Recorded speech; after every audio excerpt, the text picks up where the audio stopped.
Good afternoon, John. Thank you very much for giving up your time to give us a wee question and answer session today. Firstly, it's been a difficult period for the club. How do you assess the situation right now? Yeah, you're right. It has been a difficult week for the club, for everyone involved, the players, fans, sponsors, everyone connected with the club, the staff here and the office staff, Linda, June, laundry women, cleaning women, everyone involved. Has been a difficult time, but we're professionals. We're professional football players here.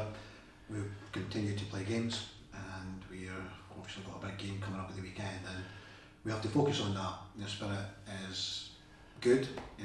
Of course, everyone's been affected by it, but the spirit's been good. The training has been good. We've got a very, very big game to look forward to. Scottish Cup tie against Celtic on Sunday. Premier Sports television, so it's a big game, but I'd be lying if I was not telling you that everyone here has been affected by it. John, how important do you feel that the club now looks to rebuild and repair relationships, bearing in mind we're all parents, some of us are grandparents? Yeah. What's your thoughts on that, sir? Yeah, well, we have to apologise to everyone for any damage that's been done over the past week, 10 days. We completely underestimated the deep feeling of the situation. We never felt for 1 minute that it was going to be as much, so we apologise. We regret the situation completely, and for any distress that we've caused any individual and every individual who has been affected with it. So we can only put our hands up. The chairman, John Simmons, a statement out last week apologising. We've held our hands up. We've put the club in a situation in the front of the papers for all the wrong reasons, and we can only hope that we can repair the damage over a period of time. We know it will be still affecting people for some time, but we'll hope that we can get everyone back over a period of time. So we try to do our best. We try to do our best on the football pitch. We try to get back to the values that we set, and there's been a massive lesson learned here that we have our objectives on the football side of things, but we also have to understand the damage that can be caused by sometimes these actions. So we've held our hands up. We apologise most sincerely to everyone. We want to get back to making you proud of the football club, and it's the fans' football club, it's your football club, and we apologise for bringing it into the wrong place. Okay, John, moving along, from a footballing perspective, it was another draw at the weekend, and people round about me when I sit in the South Stand are all, how are we going to change this? How do we turn this around? Yeah, it's not easy, because you see that the same team that drew ours went to Arbroath and drew on Wednesday night. Yeah. Hamilton said that after the game, obviously not on camera, but I knew that Hamilton would be a difficult game. They're a very, very much improved team, and I've been saying it for a number of weeks, and I'm sure the fans that have listened to the interviews, I said the bottom teams are going to take points off the top teams. I've said it 18 times, and it's true. It's happening. We come on last night,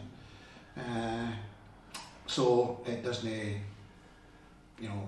make the answer. It's just it's a very difficult league. It is, and when we're winning games by a very fine margin, and when you're maybe not winning because you're drawn, it's by a very fine margin. We could easily have won the last 2 games. Easily, we could be sitting with another 4 points, and we could be sitting really, really nice in the league. So there never is a magic wand. It's a number of accumulation of things all coming together. Just that little bit of confidence in front of goal, a little indecision maybe, and where you make, pass the ball, deliver the ball. Slight little things that can make a big difference. Yeah. So we're not a million miles away. We dissect everything.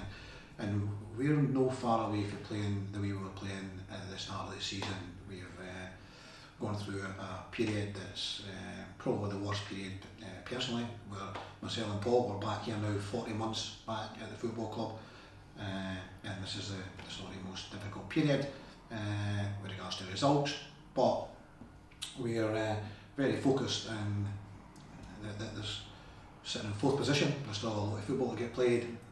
It's very much in our own hands if we can get back to winning ways.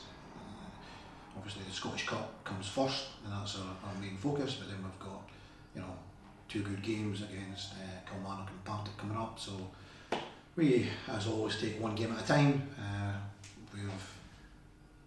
We've watched Celtic against Hearts, watched Celtic against Motherwell in these games, and we were up at Aberdeen last night watching Celtic against Aberdeen, and obviously they're a very, very good side. That's an understatement. They're blowing everyone away at the moment. So we know what's in front of us. Yeah, definitely, John. It would appear that the goal scoring gods have deserted us recently. How hopeful are you that this will turn round, and are we looking at trying to achieve something from bringing someone in, or is it the one that window gone now? Yeah, I don't see that happening. We got 3 goals. Scored a couple of goals at Morton. Obviously, goals at the weekend. We're still scoring. Obviously at 0-0. Sorry, I'm getting mixed up with a midweek game there as well. The Friday night game down at Morton, we got a couple of goals. We're in a good position. So we've still been scoring. There's an odd 0-0. Obviously last week, and then you've got to go back to Dunfermline, I think, for the 0-0 prior to that. Yeah, as I say earlier, it's an accumulation of things, just a little bit of confidence in front of goals, the whole build-up play, just everyone being a little bit more confident. When you're winning games, things happen naturally. When things are a little bit, like get a little point here and a point there, people are just not quite flowing naturally, so they hesitate, and sometimes these opportunities, whether it's for a good delivery or a bad, an opportunity to score, and sometimes you take the wrong option, and that can cost you at times. So I don't think we're far away. Now, looking ahead to Sunday, an absolutely huge game for us on Sunday. How vital is it for the lads to keep their heads, get down and work really, really hard for each other? I believe that we can do something at Parkhead on Sunday. How do you feel? Yeah, I mean, having watched Celtic, and if you're watching football, you'll see the way that they're playing. They try and get out of the blocks. They're out at 100 mile an hour. They start the game at an amazing tempo. The Blue Rangers away, and the Celtic Rangers game recently. So we have to be ready for that tempo. We've got to be able to compete with that tempo. We've got to be able to match it, and that's very difficult.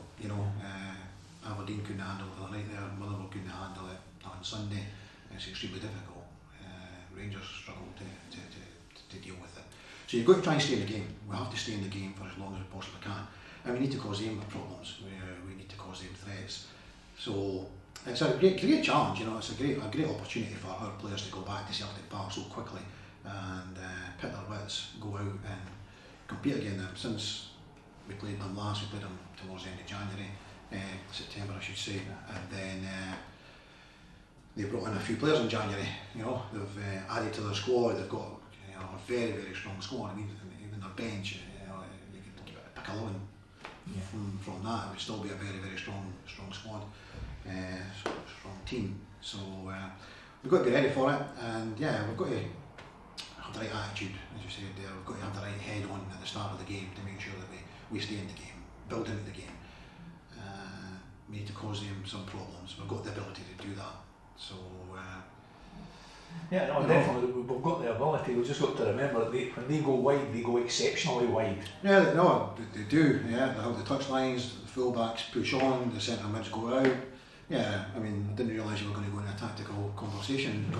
Sorry. I mean, there's nothing we don't know about them, to be fair, but it's not stopping them, you know. Yeah. And it's the same, like, I'm sure Giovanni von Bronckhorst knew about Celtic as well, you know, but it's actually stopping them. You can know them as much as you want, you still got to try and stop them, and everyone seems to be having difficulty doing that.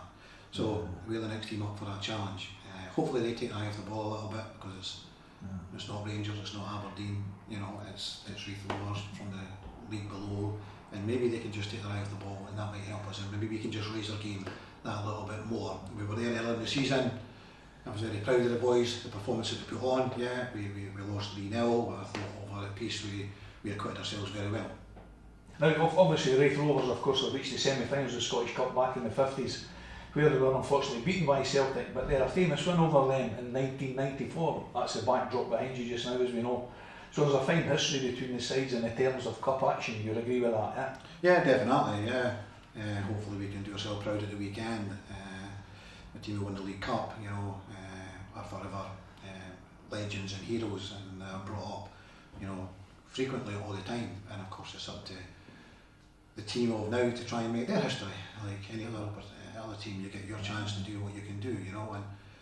And we would like to do that in the Cup, but we would also like to get to the Premier, you know, the Premiership. And so we're fighting on both competitions right now, and hopefully come Sunday night we start. Yep. Final question, John. Not looking for a scoop here or anything like that, but just any team news ahead of the game on Sunday? Anything you thoughts in with injury wise or something like that? Yeah, we've got some horrendous news. Tom Lang has done his ACL, so that's really, really bad news. He had a scan on Monday and we got the results to that yesterday morning, so devastating news for Tom. So in this situation, you know, unfortunately we've seen this too many times, so he'll have a little bit of time now for the swelling to go down. He'll then need to build things up round about the knee, and then he'll get an operation in approximately a month, so you're probably looking at October, right, before Tom will be back, approximately, but we know so well in recent times with Lewis and Dave Mackay as well, who have had cruciates recently. So devastating news for Tom and for the team. So you never like to see your players and your teammates, and your colleagues getting, you know, these injuries. There's an operation to go through, and then there's all the rehabilitation, and you're working on your own, and it's a long way back. And so it's unfortunately for Tom, he came with a little knee injury that took a bit longer than we all expected, and now he's got this, so he's not had much luck. Well, John, once again, thank you very much for your time. Wish you all the luck on Sunday at Parkhead, and I'm going to sign off with what I used to do in the announcer's box. Let's get right behind the Rovers. Thanks, Colin. Thank you, John.